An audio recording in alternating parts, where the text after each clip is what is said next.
susunod na programa ay rated G. Ito ay pwede sa lahat ng manonood.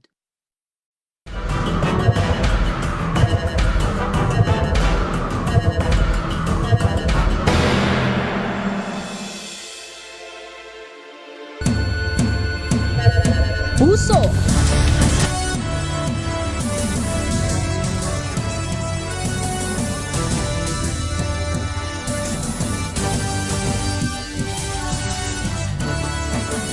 Pangarap.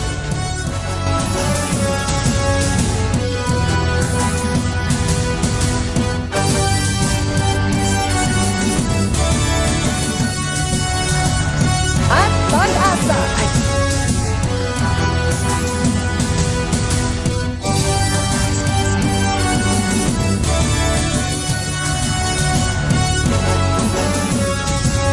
One of the strongest brands in the world.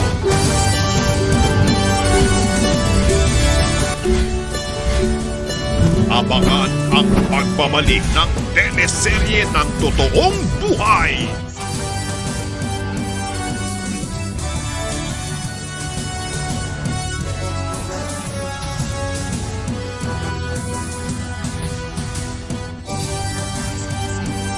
At makukulay na tagpong nagpakita ng tapang na magpakatotoo.